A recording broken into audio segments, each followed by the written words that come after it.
محترم حضرات، آئیے آپ کے سامنے ایک صاحب ایمان کو اللہ کے بارے میں کس طریقے سے عقیدہ رکھنا چاہیے میں تفصیل کے ساتھ اللہ کی ذات اور صفات کے بارے میں آپ کے سامنے یہ درس پیش کر رہا ہوں۔ محبت کے ساتھ سماعت فرمائے۔ تو یہ عقائد کا بیان ہے، اللہ تعالیٰ کی ذات اور صفات کے عقیدے، اللہ کی ذات اور صفات میں انسان کو کس طریقے کا عقیدہ رکھنا چاہیے اس کے بارے میں بیان ہے۔ تو خدا تعالیٰ کی توحید و کمالات، اس کے بارے میں پہلا عقیدہ ہمیں یہ رکھنا چاہیے کہ اللہ ایک ہے، پاک، بے مثل، بے عیب ہے، ہر کمال و خوبی کا جامع ہے، کوئی کسی بات میں اس کا شریک نہ برابر نہ اس سے بڑھ کر ہے، وہ مع اپنی صفات کمالیہ کے ہمیشہ سے ہے اور ہمیشہ رہے گا۔ ہمیشگی صرف اسی کی ذات و صفات کے لیے ہے، اس کے سوا جو کچھ بھی ہے نہ تھا، جب اس نے پیدا کیا تو ہوا، اس کے علاوہ کچھ نہیں تھا۔ وہ اپنے آپ ہے، اس کو کسی نے پیدا نہیں کیا، نہ وہ کسی کا باپ، نہ کسی کا بیٹا، نہ اس کے کوئی بیوی، نہ رشتہ دار، سب سے بے نیاز، وہ کسی بات میں کسی کا محتاج نہیں، سب کچھ خود کر سکتا ہے۔ ان اللہ علی کل شیء قدیر، ہر شے پر ممکن شے پر قادر ہے اور سب اس کے محتاج ہیں۔ روزی دینا، مارنا، جلانا اسی کے اختیار میں ہے، وہ سب کا مالک ہے، جو چاہے کرے، اس کے حکم میں کوئی دم نہیں مار سکتا، بے اس کے چاہے ذرہ بھی نہیں ہل سکتا۔ وہ ہر کھلی چھپی ہونی انہونی کو جانتا ہے، کوئی چیز اس کے علم سے باہر نہیں، ہر شے کو جانتا ہے۔ دنیائے جہان، سارے عالم کی ہر چیز اس کی پیدا کی ہوئی ہے، سب اس کے بندے ہیں، وہ اپنے بندوں پر ماں باپ سے بھی زیادہ مہربان، رحم کرنے والا، گناہ بخشنے والا، توبہ قبول فرمانے والا، اس کی پکڑ نہایت سخت، جس سے بے اس کے چھڑائے کوئی چھوٹ نہیں سکتا۔ اگر رب کی پکڑ آ گئی، اللہ اپنی مرضی ہی سے چھوڑ سکتا ہے، دنیا کی ساری طاقتیں بھی مل کر رب کے عذاب کو ٹال نہیں سکتی اگر رب کی طرف سے عذاب کا حکم ہو گیا تو۔ عزت دینا، ذلت دینا اسی کے اختیار میں ہے، جسے چاہے عزت دے، جسے چاہے ذلیل کرے، مال و دولت اس کے قبضے میں ہے، جسے چاہے امیر کرے اور جسے چاہے غریب بنا دے۔ اب بات آئی ہدایت و گمراہی کس کی طرف سے ہے، تو اس کے بارے میں ہدایت و گمراہی اسی کی طرف سے ہے، جسے چاہے ایمان نصیب ہو، جسے چاہے کفر میں مبتلا ہو۔ وہ جو کرتا ہے حکمت ہے، انصاف ہے، مسلمانوں کو جنت عطا فرمائے گا، کافروں پر دوزخ میں عذاب کرے گا۔ اس کا ہر کام حکمت ہے، بندے کی سمجھ میں آئے یا نہ آئے۔ اس کی نعمتیں، اس کے احسان بے انتہا ہے، وہی اس لائق ہے کہ اس کی عبادت کی جائے، اس کے سوا دوسرا کوئی عبادت کے لائق نہیں۔ آج دنیا والے نہ جانے کس کس کو خدا مان بیٹھے ہیں۔ البتہ میں تو یہ کہنا چاہتا ہوں کہ اگر عبادت کرنی ہے تو اپنے اس خالق اور مالک کی کرو جس نے آپ کو، ہم کو، کائنات کے ہر ذرے کو پیدا فرمایا ہے، کسی اور کو خدا کیوں مانتے ہو؟ اب ہمیں کیسا عقیدہ رکھنا ہے خدا تعالیٰ کی تنزیہ میں، یعنی اللہ کی پاکی میں ہمیں کس طریقے سے عقیدہ رکھنا چاہیے اس کے بارے میں بیان کر رہے ہیں۔ عقیدہ یہ ہے اللہ کی پاکی کے بارے میں کہ اللہ تعالیٰ جسم و جسمانیات سے پاک ہے، یعنی نہ وہ جسم ہے نہ اس میں وہ باتیں پائی جاتی ہیں جو جسم سے تعلق رکھتی ہیں، بلکہ یہ اس کے حق میں محال ہے،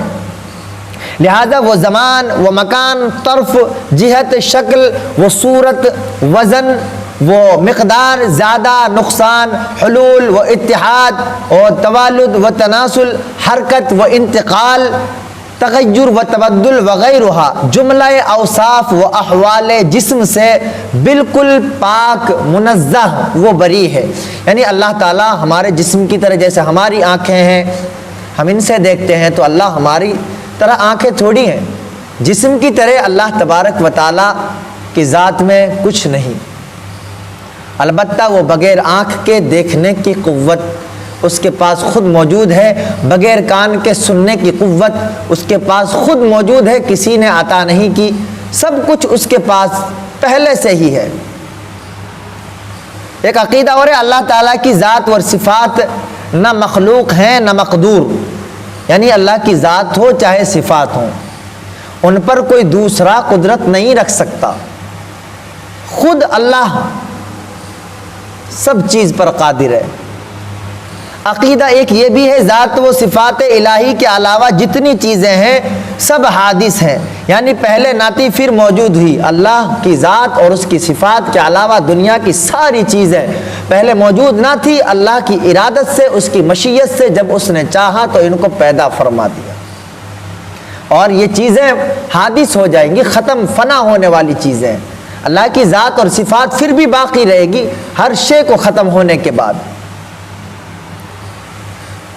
اور ایک اور عقیدہ بتا رہے صفات الہیہ، یعنی اللہ کی جو صفتیں ہیں ان کو مخلوق کہنا، اگر کوئی یہ کہے کہ اللہ کے اندر یہ صفت کسی اور نے بنائی ہے، پیارے مسلمانوں یہ بددینی اور گمراہی ہے۔ جو شخص اللہ تعالیٰ کی ذات و صفات کے علاوہ کسی اور چیز کو قدیم مانے، یعنی یہ کہے کہ یہ پہلے سے ہی تھی، یا عالم کے حادث ہونے میں شک کرے کہ یہ جو دنیا ہے یہ ختم نہیں ہوئے گی، اس چیز میں اگر شک بھی کرے تو وہ صراحتاً کافر ہے، بالکل کافر۔ اب اللہ تعالیٰ کے علم و ارادہ کے بارے میں ہمیں کس طریقے کا عقیدہ رکھنا چاہیے اسے بیان کر رہے ہیں۔ عقیدہ یہ ہے کوئی چیز اللہ تعالیٰ کے علم سے باہر نہیں، موجود ہو چاہے معدوم، ممکن ہو یا محال، کلی ہو یا جزئی، سب کو ازل میں جانتا تھا پہلے سے ہی وہ، اور اب بھی جانتا ہے اور ابد تک یعنی ہمیشہ تک جانے گا۔ چیزیں بدلتی ہیں لیکن اس کا علم نہیں بدلتا، دلوں کے خطروں اور وسوسوں کی اس کو خبر ہے، اس کے علم کی کوئی انتہا نہیں، کیونکہ وہ رب ہے، وہ پیدا کرنے والا ہے۔ اب اللہ تعالیٰ کی قدرت کے بارے میں ذرا عقیدہ دیکھ لیں، کیسا عقیدہ ہونا چاہیے۔ آپ حضرات غور سے سنیں اور اپنے عقیدے کو درست کریں۔ عقیدہ یہ ہے اللہ تعالیٰ کے ذمے کچھ واجب نہیں، نہ ثواب دینا، نہ عذاب کرنا، نہ وہ کام کرنا جو بندہ کے حق میں مفید ہو۔ اب کوئی بندہ یہ سوچے کہ میں نماز پڑھتا ہوں تو اللہ تعالیٰ کو مجھے جنت دینی ہی پڑے گی، اس پر واجب نہیں۔ اس کی مرضی ہو تو جنت عطا فرمائے گا، اس کی مرضی ہو تو نہیں عطا فرمائے گا، اس لیے کہ وہ مالک علی الاطلاق ہے، جو چاہے کرے، جو چاہے حکم دے، ثواب دے تو فضل، عذاب کرے تو عدل۔ ہاں اس کی یہ مہربانی کہ وہی حکم دیتا ہے جو بندہ کر سکے، اتنا بڑا حکم نہیں دیتا بندے کو کہ بندے پر بوجھ بن جائے۔ یہ اس کا بہت بڑا انصاف ہے، رحم ہے، کرم ہے، فضل ہے ہم گنہگار بندوں پر۔ ضرور مسلمانوں کو اپنے فضل سے جنت دے گا اور کافروں کو اپنے عدل سے جہنم میں ڈالے گا، اس لیے کہ اس نے وعدہ فرما لیا ہے کہ کفر کے سوا جس گناہ کو چاہے گا معاف کر دے گا، اور اس کے وعدے وعید بدلتے نہیں، اس لیے عذاب و ثواب ضرور ہوگا۔ پیارے مسلمانوں، اللہ تعالیٰ نے عالم کو کیوں پیدا کیا؟ سارے جہان کو اپنا فضل و عدل، قدرت و کمال ظاہر کرنے کے لیے مخلوق کو اللہ تبارک و تعالیٰ نے پیدا فرمایا۔ عقیدہ اللہ تعالیٰ کے ہر کام میں بہت حکمت ہے، ہماری سمجھ میں آئے یا نہ آئے، یہ اس کی حکمت ہے کہ دنیا میں ایک چیز کو دوسری چیز کا سبب ٹھہرایا،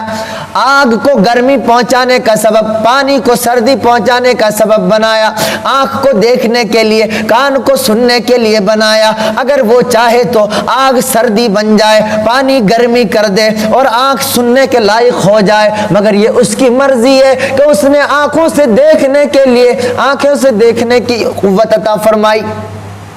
اور ایک اور عقیدہ ہے خدا کی ہر عیب سے پاکی۔ عقیدہ اس کے بارے میں یہ ہونا چاہیے کہ خدا کے لیے ہر عیب و نقص محال ہے، جیسے جھوٹ، جہل، بھول، ظلم، بے حیائی وغیرہ تمام برائیاں خدا کے لیے محال ہیں۔